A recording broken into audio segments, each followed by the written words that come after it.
When he took over the team, it wasn't his team. Like, he didn't have the full GM, full control job, right? He had to work with Adam Gase. We have no idea who was in charge of what and how much power he had. So I like to start his tenure from the Jamal Adams trade. That's where I start I go back to the Jamal Adams trade for where I start the real tenure of JD, right?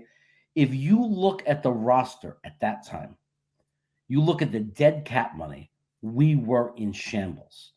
The best players on that roster aren't even here now. At that time, our best hope, our best players were Marcus May. We all know what happened there. And everybody went nuts when we let him go. How can you not retain him, right? An average safety who had a DUI on his head, right? Who ended up doing nothing in the rest of his career. So ended up being the smartest move in the world not to commit to him when he tore his Achilles. We had Denzel Mims. We all know what happened there. Greenbean will fight this, but unfortunately he didn't work out. We had Becton, who has done very little to help the team. A horrible year last year. Injuries after that. So he basically took over a team where the only people we have weren't even contributors. He started with nothing. And now look at the roster now. Forget about record. Every argument outside of the record. Look at the roster right now. Look what it was last year before we went into the season even. In 2023, just 2 to 3 years later.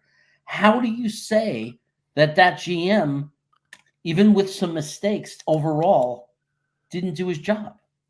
Can I give you some pushback on that? I don't think Joe Douglas is horrible and deserves to be fired, but I also am not a Joe Douglas truther. And I'm not saying that you're going as far as being a Joe Douglas truther, but you mentioned some names like Mekhi Becton and Denzel Mims. He drafted those guys, though. Yeah.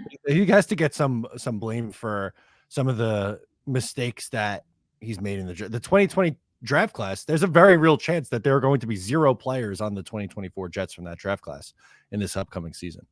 Sure. Look, he missed on quarterback, right? Now, you have to look at, to be fair, right?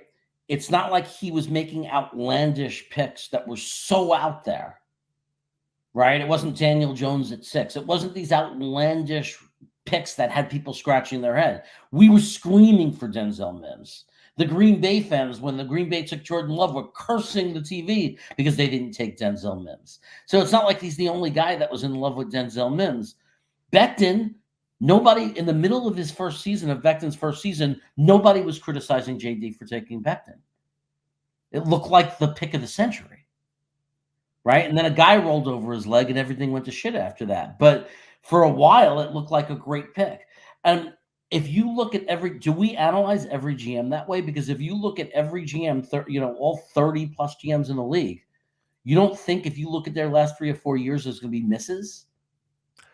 I think yes, but most of those GMs, I would think, have a few more wins stacked under their belt to get the benefit of the doubt. Now, injuries do play a big part of that, right? Like Aaron Rodgers going down last year derailed it, but at the same time, I think you could get on Joe Douglas for not having a legitimate backup quarterback and backup plan for Aaron Rodgers going down, and then sitting on his hands at the deadline and adding only Roger Saffold, who I still have no idea where Roger Saffold is. Yeah, he look, he's not perfect, and I'm not saying unfortunately, the bar is very low for the Jets, so he still might be the best GM we've had since 2008. But while he's not perfect, until you name or somebody names a better GM, that if we fired him, okay, now what?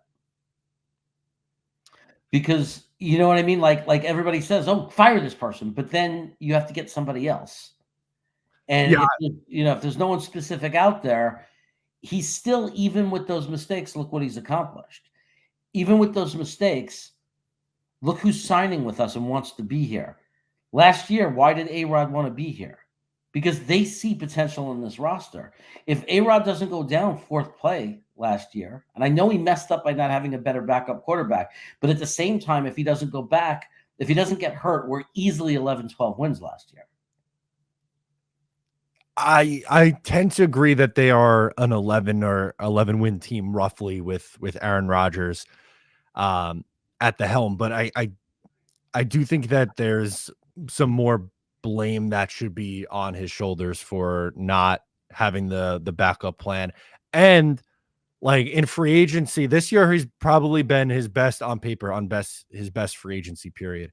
Outside of DJ Reed and Tyler Conklin, through his first 5 years is, or really 4, we won't count 2019, has been a struggle. Well, 𝐷𝐿, did he originally bring him in? He was an okay center. That I wouldn't be hanging my hat on �Connor McGovern. But look at but George Fant, Mosley. I mean, these are guys that we wish we had. You know, we're happy to have one back. One guy. I mean, these are all people he had also brought in. I mean, there's just good and bad. But overall, again, I go back to overall look at our roster. I don't remember the Jets having on paper a roster this good maybe in my life. Like I have to go back to, okay, the 2010 year, the 1998 year. I mean, this is probably top 5 roster in our history.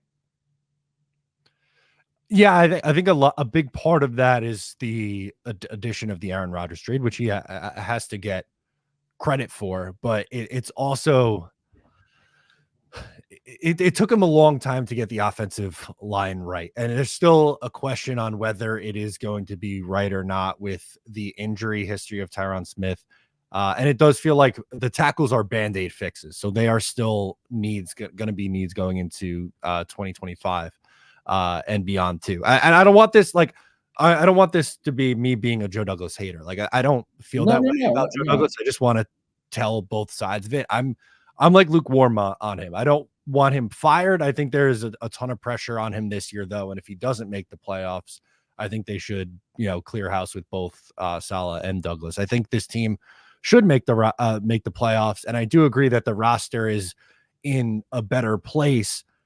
But I think for a GM who's been here for 5 years, his leash is a little bit long from some of the fans, and it's also too short from another section as well. Like we're not going to deny that. I think people are too harsh on him, but I do think that his leash being significantly longer than Robert Saleh's is something that is hard for me to compute.